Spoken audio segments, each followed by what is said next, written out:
Hi guys, നമുക്ക് ഈ ഫ്രാപ്പച്ചിനോ ലുക്കലായി കേക്ക് ഉണ്ടാക്കാൻ പഠിച്ചാലോ. So welcome to episode 4 of make with heaven slice. അപ്പോൾ ഒരു പേപ്പർ കപ്പ് എടുക്കുക, അതിൽ കുറച്ച് വൈറ്റ് ചോക്ലേറ്റ് മെൽറ്റ് ചെയ്ത് അതിൽ നമുക്ക് കുറച്ച് ബ്രൗണും ഒരു ഇച്ചിരി ബേജ് കളറും ആഡ് ചെയ്ത് ഒരു ലൈറ്റ് ബ്രൗൺ ഷെയ്ഡാക്കാം. നന്നായി മിക്സ് ചെയ്ത് കഴിയുമ്പോൾ നമുക്കൊരു ഏകദേശം ഒരു ലൈറ്റ് ബ്രൗൺ ഷെയ്ഡ് കിട്ടും. എന്നിട്ട് നമുക്കത് പേപ്പർ കപ്പിലേക്ക് ഒഴിച്ചു കൊടുക്കാം. നന്നായി ഒഴിച്ചു കൊടുത്തിട്ട് പേപ്പർ കപ്പ് ഫുള്ള് നമ്മൾ നന്നായി സ്പ്രെഡ് ചെയ്ത് കഴിഞ്ഞിട്ട് ഒരു 30 മിനിറ്റ്സ് ഫ്രീസ് ചെയ്യാൻ വെക്കാം. ഇനി കുറച്ച് വിപ്പിംഗ് ക്രീം എടുത്തിട്ട് നന്നായി ബീറ്റ് ചെയ്ത് നല്ല സ്റ്റിഫാക്കി വെക്കുക. അപ്പോൾ 30 മിനിറ്റ്സ് കഴിയുമ്പോൾ നമ്മുടെ പേപ്പർ കപ്പ് നമുക്ക് പുറത്തേക്ക് എടുക്കാം.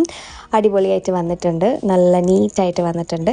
അത്യാവശ്യം നല്ല സെറ്റ് ചെയ്ത് വന്നു കഴിയുമ്പോൾ നമ്മളിതിലേക്ക് കപ്പ് കേക്ക്സ് ആഡ് ചെയ്യാൻ പോവുകയാണേ. നമ്മൾ ഫസ്റ്റ് കപ്പ് കേക്ക് ആഡ് ചെയ്യുന്നു, സെക്കൻഡ് വൺ ആഡ് ചെയ്തു, തേർഡ് വൺ ആഡ് ചെയ്തു ആൻഡ് ദ ഫോർത്ത് വണ്ണും കൂടെ നമ്മൾ ആഡ് ചെയ്തു.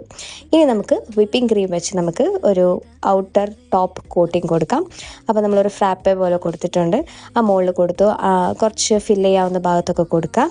ആൻഡ് നമുക്ക് കുറച്ച് കാരമൽ സോസും കൂടെ മുകളിൽ കൊടുക്കാം. അപ്പോൾ ഏകദേശം ഒരു ഫൈനൽ ലുക്കിലേക്ക് എത്തിയിട്ടുണ്ട്. ഇനി നമുക്ക് സ്ട്രോക്ക് ഒരു ചോക്കോ സ്റ്റിക്ക് എടുത്തിട്ട് ആ സ്ട്രോ ആയിട്ട് കുത്തി കൊടുക്കാം കേട്ടോ. അപ്പോൾ കുത്തുമ്പോൾ സൂക്ഷിച്ച് കൊടുക്കുക. നന്നായി കുത്തി കൊടുത്തതിന് ശേഷം ഓൾമോസ്റ്റ് നമ്മുടെ ഫൈനൽ ലുക്ക് ആയിട്ടുണ്ട്. So this is our frappuccino. അപ്പോൾ നമുക്കൊരു കാരമൽ ലുക്കൊക്കെ ഉള്ള ഒരു ഫ്രാപ്പച്ചിനോ കിട്ടിയിട്ടുണ്ട്. So do try it out and tag me whenever you make it. Okay, by.